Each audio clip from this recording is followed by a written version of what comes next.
యేసుక్రీస్తునామమున మీ అందరికి వందనాలు. ఈ దిన లేఖనాలు అపోస్తలుల కార్యములు 18వ అధ్యాయం 8వ వచనము.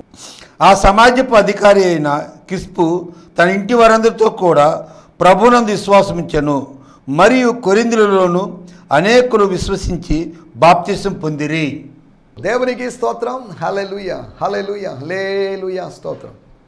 క్రీస్తునందున్న ప్రియ సహోదరి సహోదరులారా, ఆయన హెచ్చవలసి ఉన్నది అనేటువంటి కార్యక్రమ వీక్షకులారా, ఆత్మీయ బంధువులారా, మీ అందరికీ ప్రత్యేకమైనటువంటి వందనాలు, శుభాలు తెలియజేస్తున్నాను. కృపయు సమాధానము మీకు విస్తరించునుగాక. ఈ దినము దేవుడు మీ జీవితంలో అనుగ్రహించాడు. అందరూ బట్టి నేను దేవుడి నామాన్ని స్తుతిస్తున్నాను. మీరందరూ సజీవులుగా ఉండాలి, నేను సజీవులుగా ఉండాలి.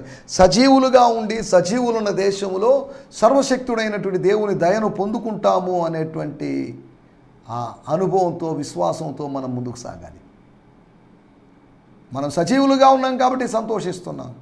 నిర్జీవులమైతే సంతోషము దొరికితే దుఃఖానికి అవకాశం లేదు. మనం సజీవులుగా ఉండకపోతే మన కుటుంబ సభ్యులు, మన బంధుమిత్రులు, మన స్నేహితులు వాళ్ళు దుఃఖంలో ఉండే అవకాశం ఉంది. అతని దేవుడు అతని రోగం నుంచి విడిపించాడు అని అపోస్తలుడైన పౌలు ఎపఫ్రోదితుని గురించి చెప్పాడు. ఒకవేళ అతను చనిపోయింటే నాకు దుఃఖం కలిగి ఉండేది. అతన్ని దేవుడు కనికరించాడు. అతన్ని కాదు, నన్ను కూడా కనికరించాడు. నాకు దుఃఖము కలుక్కున్నట్లుగా అతన్ని రోగం బాగు చేసి కనికరించాడు అని అపోస్తలుడైన పౌలు ఫిలిప్పీ పత్రిక 2వ అధ్యాయంలో చెప్పాడు. మనమేమో ఇతరులు ఎవరు చనిపోవాలని మనం కోరుకోవడం లేదు. దుర్మార్గులు కూడా చనిపోవాలని మనం కోరుకోవడం లేదు, కోరుకోకూడదు. వాళ్ళు బాగుండాలి, ప్రతి వాళ్ళు బాగుండాలి. సర్వే జనో సుఖినో భవంతు అనగా ప్రతి వాళ్ళు బాగుండాలి, మంచిగా ఉండాలని కోరుకోవాలి. నేను మాత్రమే బాగుండాలి, నా కుటుంబము బాగుండాలి, మిగతా వాళ్ళు ఏమైపోయినా పర్లేదు, నాశనం అయిపోయినా పర్లేదు అనే ధోరణి మనలో ఉండకూడదు. ఇతరుల కోసం మనం ప్రార్థించినప్పుడే ఎంతో తీవ్రంగా యోబు యొక్క స్నేహితులు అతన్ని హర్ట్ చేశారు. అతని విశ్వాసాన్ని విధ్వంసం చేసినట్లుగా, నువ్వెందుకు ఇలా తయారావు, నీ బిడ్డలు లేకపోతే నీకెంత నష్టం జరగడానికి కారణం నీ భక్తి లోపమనో, నీ విశ్వాస లోపమనో, ఇలా రకరకాలుగా మాట్లాడినప్పటికీ కూడా ఈ విషయంలో నేను యోబు నా దాసుడైనట్టు నా సేవకుడైన యోబు మనవి మాత్రం అంగీకరిస్తానని చెప్పినప్పటికీ ఓకే అని, లేదు ప్రభువా నా మనసు ఇరిగిపోయింది, నేను వాళ్ళ కోసం ప్రార్థన చేయలేను అని అనలేదు. క్షమించడానికి సిద్ధుడై నా సహోదరులు క్షమించబడాలి, నేను క్షమించబడినట్టు అని భావించి వారి కోసం ప్రార్థన చేశాడు. వారికి క్షమాపణ దొరికింది, అనగా భౌతికమైన ఆశీర్వాదము కాదు, ఆత్మ సంబంధమైన ఆశీర్వాదం దొరికింది. కానీ యోబుకు ఆత్మీయ భౌతిక ఆశీర్వాదం దొరికింది. 2 విధాలైన ఆశీర్వాదం అతనికి దొరికింది. 2 2-fold బ్లెస్సింగ్స్ ఆయనకి దొరికాయి. మనము ఇతరుల కోసం విజ్ఞాపన చేసినప్పుడు, ఇతరులను క్షమించి వాళ్ళ మీద కక్షా ధోరణి లేకుండా ఉండి మనం ప్రార్థన చేసినప్పుడు, ప్రతీకార ధోరణి లేకుండా ప్రార్థించినప్పుడు, వారు ప్రయోజకులుగా మారాలని ప్రార్థించినప్పుడు, వాళ్ళలో పరివర్తన కలగాలని మనం ప్రార్థన చేసినప్పుడు దేవుడు ఆ ప్రార్థన ఆలకిస్తాడు. వాడిని నాశనం చేయి, వీడిని నాశనం చేయి అనేటువంటి ప్రార్థన, నాకెంతో ద్రోహం చేశాడు అతన్ని నాశనం చేసి అని నువ్వు ప్రార్థన చేసిన ఆ ప్రార్థన దేవుడు అంగీకరించడు. కానీ వారి క్షేమం కోసం నువ్వు ప్రార్థన చేసినప్పుడు, యేసు ప్రభు శిలువలో అదే ప్రార్థన చేశాడు. తండ్రి, వీరేమి చేస్తున్నారో వీరు ఎరుగరు కనుక వీరిని శిక్షించమని కాదు, క్షమించు. Forgive them, they don't know what they are doing. అమాయకులైన వాళ్ళు, అజ్ఞానులైన వాళ్ళు ఏం తెలియకుండా చేస్తున్నారు. నన్ను కొట్టారు, తిట్టారు, గడ్డం పీకారు, ఉమ్ము వేశారు, గుద్దారు, ఇవన్నీ వాస్తవాలే. ఇవి జరగలేదని చెప్పలేను. నన్ను సెలవు వేశారు, పక్కలో పొడిచారు, 39 కొరడా దెబ్బలు కొట్టారు, ఇవన్నీ ముళ్ళ కిరీటం పెట్టారు, వాస్తవాలే. నన్ను అర్ధనగ్నంగా మార్చారు, ఇవన్నీ వాస్తవమే. So what? అయితే ఏంటి? Forgive them. నువ్వు క్షమించకపోతే వాళ్ళు సర్వనాశనం అవుతారు. దైవ క్షమాపణ లేకపోతే మానవుడు నశించిపోతాడు. మానవునికి క్షమాపణ కావాలి, గాడ్స్ ఫర్గివ్నెస్. మనిషి యొక్క క్షమాపణ కాదు వాళ్ళకి కావాల్సింది, యాచకుని యొక్క క్షమాపణ కాదు మనుషులకు కావాల్సింది, దేవుని యొక్క క్షమాపణ కావాలి. Let God forgive us. దేవుడు మనల్ని క్షమించునుగాక. దేవుని స్తోత్రం, హల్లెలూయా. శిక్షించడానికి శక్తి కలిగిన వాడు. మానవునికి శిక్షించే శక్తి లేదు. కొన్నిసార్లు శిక్షిస్తాడు, కానీ శిక్షించే శక్తి లేదు. శిక్షించడానికి శక్తి కలిగిన వాని క్షమాపణ మనం పొందుకొని ముందుకు సాగాలి. 2 యోబు దీవించబడ్డాడు. అలా మనము ప్రార్థన చేసినప్పుడు, యోబు మాత్రమే కాదు, యోబులాగా ప్రార్థన చేసిన వారు ఎవరైనా కానీ ఆశీర్వదించబడతారు అనే ప్రిన్సిపల్ అక్కడి నుంచి అర్థం చేసుకోవాలి. అనే సూత్రాన్ని, సత్యాన్ని మనం అర్థం చేసుకోవాలి. ఆయన మనల్ని ఆశీర్వదించగలడు. He would surely bless us. మామూలు బ్లెస్సింగ్ కాదు, 2-fold బ్లెస్సింగ్. ఇస్సాకుకు వచ్చింది మామూలు ఆశీర్వాదం కాదు, 100 ఆశీర్వాదం. కొంతమందికి 30 ఆశీర్వాదం దొరకవచ్చు, కొంతమందికి 60 ఆశీర్వాదం లేదా కోత దొరకవచ్చు, కొంతమందికి 100%, 100%, 100% ఏమాత్రం ఫెయిల్యూర్ లేకుండా తను ఆశించిన దానికన్నా అనేక రెట్లు ఎక్కువగా, అనేక బస్తాల ధాన్యం కావచ్చు. చూడండి, దేవుడు ఒక మనిషిని ఎంత ఆశీర్వదించాడు. 100 రెట్లు. యోబును 2 రెట్లు, 2 కానీ ఇస్సాకును 100 రెట్లు. ద్వితీయోపదేశ కాండంలో ఒక చోట చెప్పబడింది, వారిని 1000 రెట్లుగా వారి జనసంఖ్యను చేస్తానని. 1000 రెట్లుగా, 1000-fold. ఒకరికి మనం ఏదైనా ఇచ్చినప్పుడు వారు 2 ఇచ్చే అవకాశం లేదు. ఒకరికి నేను 10,000 ఇచ్చినప్పుడు వాళ్ళు నాకు 20,000 తెచ్చివ్వరు. 10,000 ఇచ్చినప్పుడు 10,000 లేదా ఇంకొక 1,000 లేకపోతే ఒక 500 ఎక్స్ట్రా ఇస్తారు తప్ప, మీరు 10,000 ఇచ్చారు 20,000 తీసుకోండి అని ఎవరు చెప్పరు. కానీ దేవుడు 2 గాను, 3 గాను, 10 గాను, 100 రెట్లుగాను దేవుడు ఇవ్వడానికి సమర్థుడు. దేవుని స్తోత్రం, హల్లెలూయా. రండి, ఈ సమయంలో మనం దేవుని మాటలు ఆలోచించుకుందాం. దేవుని వాక్యం వినడానికి రోజు మనకు అవకాశం దొరుకుతుంది. చాలామంది బైబిల్ చదువుతున్నారు, కానీ బైబిల్ అర్థం కావడం లేదు. అర్థం కానంత మాత్రాన బైబిల్ని అలక్ష్యం చేసి చదవకుండా అటక మీద పెట్టేయొద్దు. అర్థం కాకపోయినా నేను తెలుగు మీడియంలో చదువుకున్న వ్యక్తిని. నేను చిన్నప్పుడంతా తెలుగు మీడియంలో చదువుకున్న వ్యక్తి. ఇప్పుడు దేవుని కృప బట్టి కొద్ది గొప్ప నాకు ఇంగ్లీష్ తెలుసుకోగలిగాను.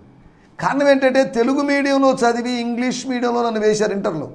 చాలా 3 నెలలు కష్టపడ్డా నేను. తర్వాత అది అలవాటైపోయింది. నేను పికప్ కాగలిగాను. దాని కొరకు న్యూస్ పేపర్ చదివేవాడిని. అది అర్థమయ్యేది కాదు, ఇంగ్లీష్ న్యూస్ పేపర్. అర్థం కాకపోయినా చదివేది. కొన్నిసార్లు డిక్షనరీ పక్కన పెట్టుకొని నేను రెఫర్ చేసుకుని దాని అర్థం ఏంటి, దీని అర్థం కూడగట్టుకొని చదివేవాడిని. అలా మనం దానికోసం పనిచేస్తే బైబిల్ అర్థం కాకపోవచ్చు, కానీ బైబిల్ రచయిత అయినటువంటి పరిశుద్ధాత్మతో పరిచయం మనకుంటే ఆయన మనకు సహాయం చేస్తాడు. నపుంసకుడు ఏదో చదువుతున్నాడు, అర్థం కావడం లేదు. ఏంటిది, ఏం అర్థం కావడం లేదు, ఎవరి గురించి చెప్తున్నాడు? తన మనసులో సందేహాలు. ఎవరిని అడగగలడు? కందాకే రాణిని అడగలేడు. ఇథియోపియా దేశంలో ఎవరిని అడగలేడు. ఎవరిని అడగాలి? నేను ఎవరిని అడగాలి? నాకు ఆత్మీయ నడిపింపు ఎవరిస్తారు అని ఎదురు చూస్తున్నప్పుడు అకస్మాత్తుగా దేవుడు ఒక వ్యక్తిని అతని కోసం తీసుకొచ్చాడు. అరణ్యములో వెళుతున్న ఒక వ్యక్తి కోసం అరణ్యంలోకి ఒక వ్యక్తిని దేవుడు తీసుకొచ్చాడు. ఒక వ్యక్తి కోసం దేవుడు మరొక వ్యక్తిని తీసుకొచ్చాడు. ఒకడే కదా, ఒకటితో మనకేం పనింది? ఒకడు అదిగాక వాడు మగ కాదు, ఆడ కాదు, వాడితో మనకెందుకు? వాడు 4 రోజులు ఉంటాడు, వాడు వెళ్ళిపోతాడు, వాడితో మనకెందుకు అని దేవుడు అనుకోలేదు. వాడు నల్లని వాడై ఉండొచ్చు అని చరిత్ర చెప్తుంది. ఐగుప్తీయుడు కనుక, కూషు దేశస్థుడు కనుక. కూషు దేశస్థుడే, స్త్రీ కాదు, పురుషుడు కాదు, నపుంసకుడే. అయినప్పటికీ కూడా దేవుడు వదిలిపెట్టలేదు. ఈ నపుంసకత్వం, రంగు అనేవి మన శరీరానికి ఉంటాయి. నల్లటోడని నాకు నచ్చలేదు, అతను అమ్మాయి నల్లటమ్మాయి నాకు నచ్చలేదండి అని మనకు నచ్చడం నచ్చకపోవడం అనేది ఉంది. కానీ దేవుడు మాత్రం మనలో ఉన్న ఆత్మ దృష్ట్యా మనల్ని ప్రేమిస్తున్నాడు. మన హైట్ను చూసి ప్రేమించేవాళ్ళు, మన లావును చూసి ప్రేమించేవాళ్ళు, మన యొక్క ముఖముని చూసి ప్రేమించేవాళ్ళు, మన జుట్టు చూసి ప్రేమించేవాళ్ళు, మన కళ్ళను చూసి ప్రేమించేవాళ్ళు, మన కాళ్ళు, మన నడక, వీటిని చూసి ప్రేమించేవాళ్ళు, ఫిజికల్ అపీరెన్సెస్ చూసి ప్రేమించేవాళ్ళు ఉంటారు. కానీ ఆత్మలో ఉన్నటువంటి అనుభవాన్ని బట్టి దేవుడు మనల్ని ప్రేమిస్తాడు అనే సంగతిని మీకు గుర్తు చేస్తున్నాను. నిన్నటి ఎపిసోడ్లో మనము సమాధి అనుభవం, టోమ్ ఎక్స్పీరియన్స్, డెడ్ ఎక్స్పీరియన్స్, దాని గురించి మనం మాట్లాడుకున్నాం. సమాజ మందిరాలన్నీ సమాధులైపోయాయని, సమాజములోని యూదులు సమాధుల్లాగా నడుస్తున్నటువంటి శవాల్లాగా మారని, జీవోత్సవాల్లాగా ఉన్నారని, జీవిస్తున్నారు అన్న పేరుంది కానీ వాళ్ళు మృతులుగా ఉన్నారని. ఈ రోజుల్లో కూడా ఆత్మీయ ప్రపంచంలో, క్రైస్తవ ప్రపంచంలో, అంటే ప్రపంచమే క్రైస్తవ ప్రపంచం అయిందని కాదు నా మాట ఉద్దేశం, క్రైస్తవ లోకంలో, ద క్రిస్టియానిటీలో ప్రజెంట్ ప్రాక్టీసింగ్ ఎగ్జిస్టింగ్ క్రిస్టియన్స్ మధ్యలో అని దాని అర్థం. క్రైస్తవ ప్రపంచం అనగా వీళ్ళ ఉద్దేశం మొత్తం అందరినీ కన్వర్ట్ చేసి క్రైస్తవులుగా మార్చాలని వ్యాఖ్యానిస్తే నేనేం చేయలేను. క్రైస్తవ ప్రపంచం అంటున్నప్పుడు ఒకవేళ క్రైస్తవేతర ప్రపంచం కూడా ఉంది. ప్రపంచమంతా ప్రపంచాన్ని క్రైస్తవ ప్రపంచం, క్రైస్తవేతర ప్రపంచం అని విభజించాలనేది దేవుని ఉద్దేశం కాదు. కానీ మనం ఇలా విభజించుకున్నాం మన సౌలభ్యం కోసం. లేకపోతే హేతువాద ప్రపంచమనో లేదా నాస్తిక ప్రపంచమనో ఇలాగ మనం పెట్టుకున్నాం ఎంతవరకే. ప్రపంచాన్ని మొత్తాన్ని దేవుడు ఒకటిగా చేశాడు. క్రమంగా మనుషుల్లో తేడాలు వచ్చాయి, మనుషుల్లో గ్రూపులు వచ్చాయి, మనుషుల మధ్యలో విభజనలు వచ్చాయి. దేవుడు నరులను యథార్థవంతులుగా చేశాడు, ప్యూర్గా చేశాడు. తాను ఎంత యథార్థవంతుడో, తానెంత పరిశుద్ధుడో దేవుడు అలాగే మనిషిని చేశాడు. కానీ మనిషి ఏమైపోయాడు? వివిధ తంత్రములను కల్పించుకుంటున్నాడు. వేరువేరు తంత్రాల్ని, కుతంత్రాల్ని కల్పించుకున్నాడు, కుయుక్తుల్ని కల్పించుకున్నాడు. వేరువేరు వాటిని, చేరకూడని వాటిని తాను కల్పించుకున్నాడు, తాను కలిగించుకున్నాడు, వాటిని తెచ్చుకున్నాడు. అనగా తన హృదయాన్ని తానే కలుషితం చేశాడు. దేవుడు పరిశుద్ధంగా ఉంచిన దాన్ని కలుషితం చేశాడు. దేవుడు ప్రశాంతంగా ఉంచినటువంటి జలాన్ని కలకలం చేసినట్టుగా, లేదా కలవరపరిచినట్టుగా, స్టిర్ చేసినట్టుగా. గమనించాల్సిన విషయం, మనం ఆలోచిస్తున్న విషయం, సమాజము ఒక పెద్ద సమాధిగా ఉంది. ఈ సర్వ ప్రపంచం ఒక సమాధిగా ఉంది. ఈ సమాధిలో ఉన్నటువంటి వాళ్ళంగా మనం ఉన్నాం, కాటి కాపరుల్లాగా ఉన్నాం, శవాల్లాగా మనం ఉన్నాం. ఇది మన పరిస్థితి. మీరున్న సమాధుల్లో నుంచి ఇశ్రాయేలు ప్రజలు 70 సంవత్సరాలు బబులోను చెరలో ఉన్నారు కనుక యెహెజ్కేలు గ్రంథం 37వ అధ్యాయం దర్శనంలో సమాధుల్లో ఉన్నటువంటి ప్రజలు అని ప్రభు అన్నాడు. అంటే ఎండిన ఎముకలు. ఎండిన ఎముకలు సమాధుల్లోనే కాదు, సమాధుల బయట కూడా ఉన్నాయి. సమాధుల బయట ఉన్న, సమాధుల లోపల ఉన్న ఆ ఎండిన ఎముకల లోయ, ఆ ఎండిన ఎముకలలో ప్రదేశం, ఆ కలలో కనిపించినట్టు ఆ ప్రదేశం, ఇశ్రాయేలు జనాంగము నిరీక్షణ కోల్పోయినప్పుడు ఎండిన ఎముకల్లాగా మారారు. దేవుని యందు నిరీక్షణ కోల్పోకుండా మనం ఉండాలి. నిరీక్షణ కోల్పోతే నిరాశ మనలో వస్తుంది. నిరాశ వస్తే మనం ఎండిన ఎముకలాగా మారుతాం. మన నిరీక్షణ మనకు ఎముకల్లో మూలుగ లాంటిది. ఈ మూలుగును కోల్పోయేటు బోలుగా ఉన్నట్టు, హాలోగా ఉన్నటువంటి ఎంటీ ఎముకల్లాగా ఉంటాయి, ఎండిపోయేటువంటి ఎముకల్లాగా ఉంటుంది. ఒకవేళ ఆ ఎముకల్లో మూలుగ లేదనుకోండి, రక్తము తయారయ్యే అవకాశం లేదు, శరీరానికి సప్లై అయ్యే అవకాశం లేదు. ఎండిన ఎముకల లోయ కాసేపటికి ప్రవచనం ద్వారా అది సైనికుల లోయలాగా, పెద్ద సైన్యపు లోయగా మారింది అనే సంగతి మనం అర్థం చేసుకోగలుగుతున్నాం. మీరున్న సమాధులను తెరిపించి వాటిలో నుంచి మిమ్మల్ని రప్పిస్తున్నాను. అనగా ఇశ్రాయేలు ప్రజలు, మీరు అడగొచ్చు, ఇశ్రాయేలు ప్రజలు 70 సంవత్సరాలు బబులోను చెరలో ఉన్నారని మీరు అన్నారండి, కానీ దేవుడు ఏంటి ఇలా మాట్లాడుతున్నాడు మీరున్న సమాధుల్లో నుంచి అని? వాళ్ళు బబులోనులో ఉన్నారు అక్షరార్థంగా, వాస్తవమే, అబద్ధం కాదు. దేవుడు అబద్ధం చెప్పడం లేదు, దేవుడు ప్రవక్త ద్వారా అబద్ధం చెప్పించడం లేదు. దేవుడు చెప్పినట్టు మాట ఏంటంటే, మీరున్న సమాధిలో బబులోను నదుల దగ్గర కూర్చున్నప్పుడు మీరు ఏడుస్తూ ఉన్నారు, సంతోషానికి సమాధి కట్టుకున్నారు, సహవాసానికి, సంగీతానికి సమాధి కట్టుకున్న సమాధి అనుభవంలో ఉన్నారు.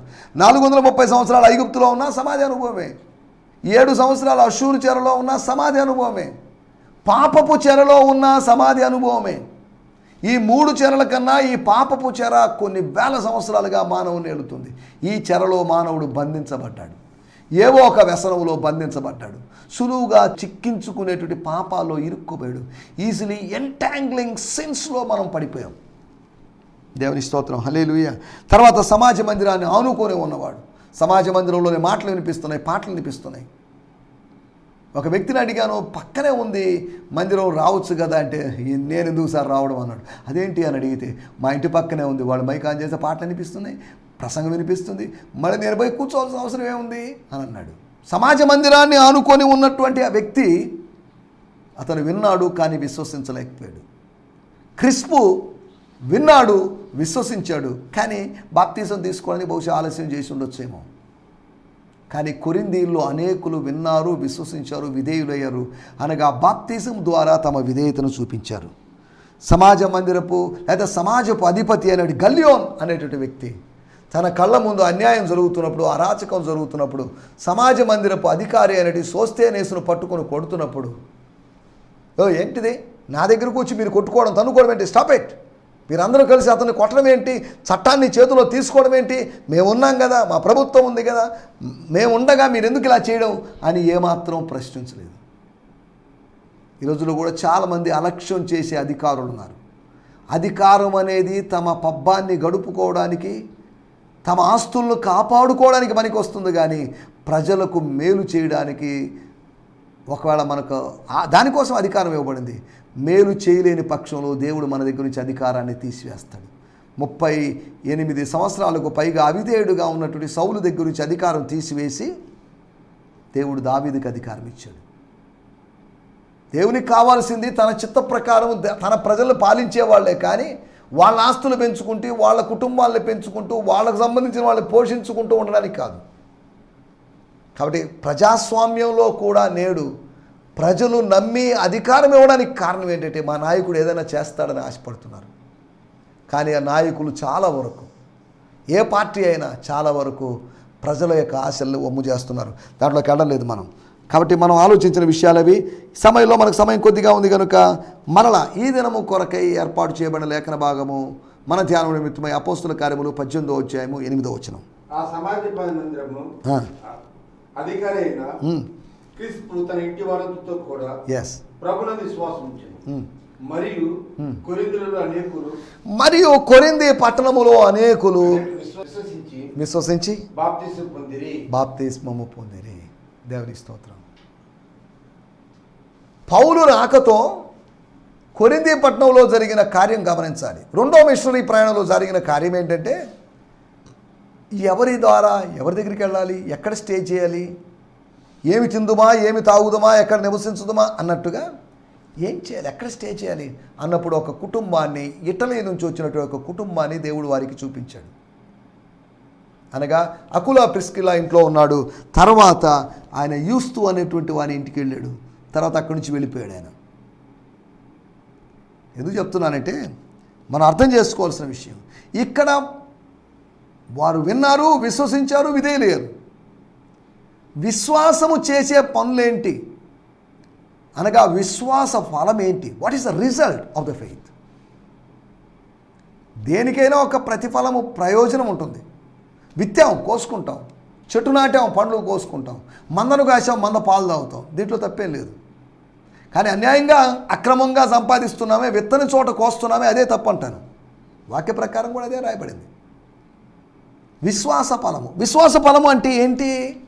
ఈ రోజులో నేను విశ్వసిస్తున్నానండి, నాకు ఒక టీవీ వస్తుందని విశ్వసిస్తున్నానండి, నాకు ఒక ఫ్రిడ్జ్ వస్తుందని, వాషింగ్ మిషన్ వస్తుందని, నాకు ఒక ఇల్లు వస్తుందని, నాకు వాహనం వస్తుందని విశ్వసిస్తున్నాను. కానీ మొదటి పేతురు పత్రిక 1వ అధ్యాయంలో రాయబడింది, విశ్వాస బలము అనగా ఆత్మరక్షణ పొందుచు. దీన్ని మర్చిపోయారు అందరూ. నేను రక్షింపబడతానని అనుకుంటున్నానండి, నేను మారుమనసు పొందుతానని అనుకుంటున్నానండి, నాకు కొత్త జన్మ అనుభవం వస్తుంది అనుకుంటున్నానండి అని ఎవరు అనడం లేదు. నా విశ్వాసాన్ని బట్టి నేను ఇల్లు సంపాదించుకున్నాను, అది సంపాదించుకున్నాను, ఇది సంపాదించుకున్నాను అంటున్నారు.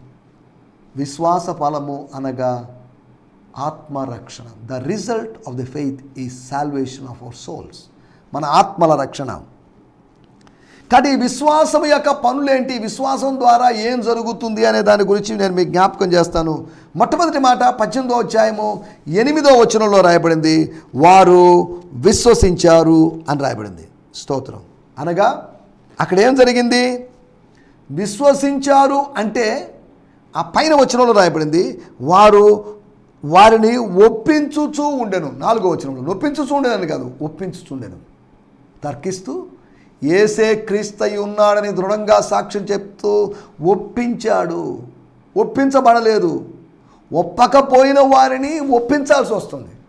ఓకే అండి, మీరు చెప్పింది కరెక్టే పౌల్ గారు, అయ్యా సైలస్ గారు, తిమోతి గారు, మీరు చెప్పింది కరెక్టే, వి అగ్రీ విత్ దట్. సరే, మేము వస్తాం మేము వెనకాల. పెంతెకోస్తు రోజు ప్రసంగం చేసినప్పుడు ఆయన ఎవరిని ఒప్పించాలని ప్రయత్నం చేయలేదు, కానీ ఆయన ఒప్పించాడు. వారు హృదయమందు పొడవబడిన వారై, గుచ్చబడిన వారై, నరకబడిన వారై అని రాయబడింది. కానీ ఇక్కడ వాళ్ళని ఆయన ఒప్పించాల్సిన పరిస్థితి ఉంది. యెరూషలేములో పెంతెకోస్తు పండగ రోజు సులభంగా 3000 మంది వచ్చేసారు. కానీ ఇక్కడ కొరింథీ పట్టణంలో అనేకులు విశ్వసించారు. విశ్వాస ఫలమును గురించి మనం ఆలోచిస్తున్నాం.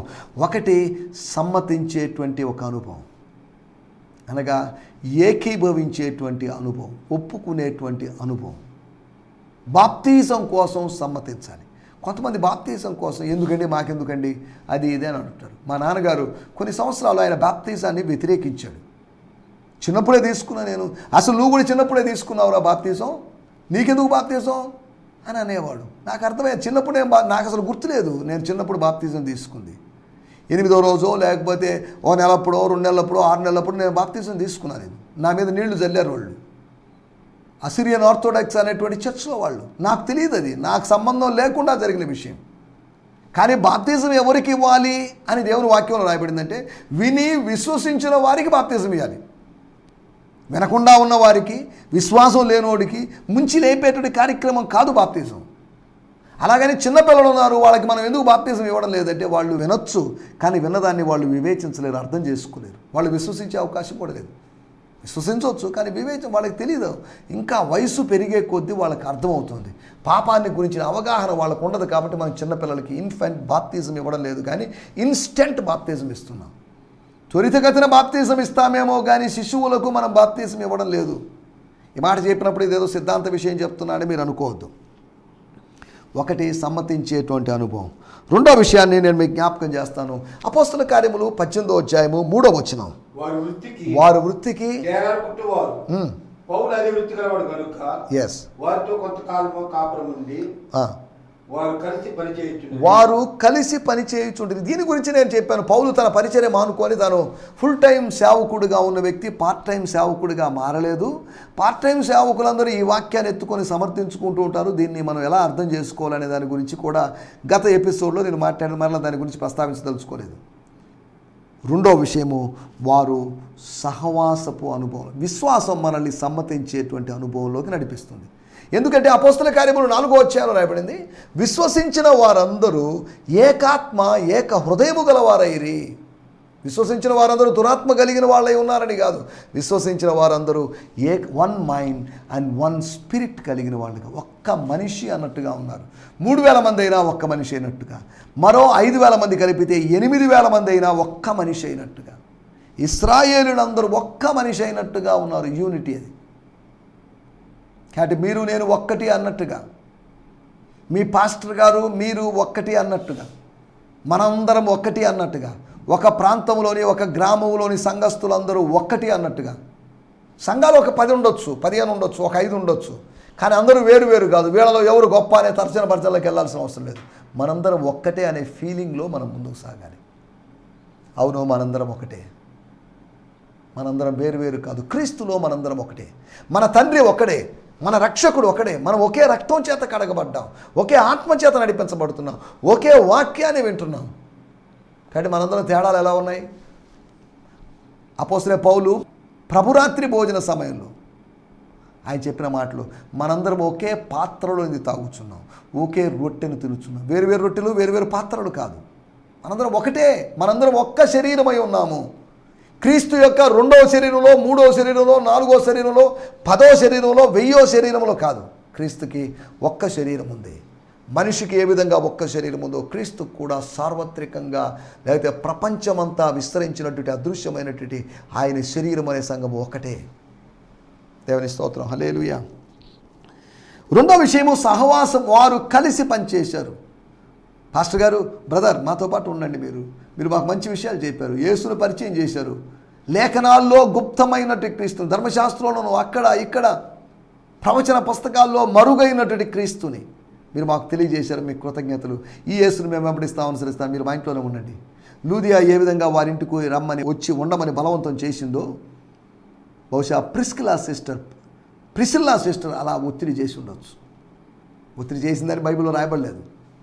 ఎందుకు చెప్తానంటే వాళ్ళు ఆత్మీయంగా లబ్ధి పొందారు కనుక వాళ్ళకు భౌతికంగా సేవకులకు సహాయం చేయాలనే దృక్పథం వాళ్ళలో ఏర్పడింది. తర్వాత మూడో విషయము, అపోస్తల కార్యములు 18వ అధ్యాయము 17వ వచనం. అప్పుడు అందరూ సమాజమందు అధికారి అయిన సోస్తియస్ను పట్టుకొని న్యాయపీఠం ఎదుట కొట్టసాగిరి. ఎక్కడ కొట్టారు? న్యాయపీఠము ఎదుట, అనగా గల్లియోను అనేటువంటి అధిపతి దగ్గరే. అధిపతి ఏం చేశాడంటే 16వ వచనంలో, వారిని న్యాయపీఠము ఎదుట నుండి తోలివేసెను. హరివే రాయ్ పడే, ఏంటిది? ఏం పర్లేదా మీకు? అసలు నాకు మనసు లేదు, మీకు అందరికీ నమస్కారం, పోంటారా నాయన, వెళ్ళిపోండి. ఇంకా ఎవరక్కడ, ఎవరిని ఇక్కడ ఉంచదు, అందరూ మొత్తం ధర్మేసి అయినప్పటికీ వాళ్ళు న్యాయపీఠం దగ్గరే ఉండి సమాజ మందిరపు అధికారిని పట్టుకొని కొట్టారు. తర్వాత ఏమైందో, అతను ఉన్నాడో లేదా చచ్చిపోయాడో మనకి అన్నీ రాయబడలేదు. ఇంత జరుగుతున్నా కానీ పట్టించుకోనటువంటి ఒక వ్యక్తి గల్లియోను. రోమ్ నగరం తగలబడిపోతున్నప్పుడు ఫిడేలు వాయించుకుంటూ కూర్చొని నీరో చక్రవర్తిలాగా, ఈ రోజుల్లో కూడా రాజకీయ నాయకులు అలాగే ఉన్నారు. కావాలని ఆయనే తగలబెట్టించేసి, ఈ తగలబడ్డానికి అగ్ని ప్రమాదానికి యూదులే కారణమని యూదుల మీద నిందేసి యూదులను చిత్రహింసకు గురి చేశాడు నీరో చక్రవర్తి. ఇది చరిత్రలోని విషయం, మనకు అందరికీ తెలిసిన విషయమే, దీంట్లోకి వెళ్ళలేదు. చూడండి, సోస్తెనేసు ఆ సమాజ మందిరపు అధికారి, ఆయన శ్రమ అనుభవించాడు. ఫిలిప్పీ పత్రిక 1:30 రాయబడింది, క్రీస్తు యేసు పక్షమును విశ్వసించడం మాత్రమే కాదు, ఆయన పక్షాన శ్రమ పడడం కూడా మనకు అనుగ్రహించబడింది. సుఖము మాత్రమే కాదు, మనకు శ్రమ కూడా అనుగ్రహించబడింది. ఈ రోజుల్లో సుఖం చాలండి, నేను యేసు ప్రభువును నమ్ముకున్నాను, హాయిగా ఉన్నానండి, ప్రశాంతంగా ఉన్నానండి, దేవుని స్తోత్రం అండి అంటున్నారు. శ్రమ పడటం కూడా మనకు అనుగ్రహించబడింది, అది మన హక్కు. శ్రమానుభవం మనకు కావాలి. క్రీస్తు యొక్క శ్రమానుభవంలో మనం పాలివారం అయితే ఆయన యొక్క ఆశీర్వాదాల్లో మనం, ఆయన యొక్క పునరుత్థానములో, ఆయన రాజ్యములో, ఆయన స్వాస్థ్యములో మనం పాలివారం అవుతాం. మూడో విషయము శ్రమానుభవం. విశ్వాసము శ్రమానుభవంలో నడిపిస్తుంది. విశ్వాసము సమ్మతించే అనుభవంలో నడిపిస్తుంది. విశ్వాసము సహవాసపు అనుభవంలో నడిపిస్తుంది. విశ్వాసము శ్రమానుభవంలోకి నడిపిస్తుంది. నాలుగో విషయం చెప్పి నేను ముగిస్తాను.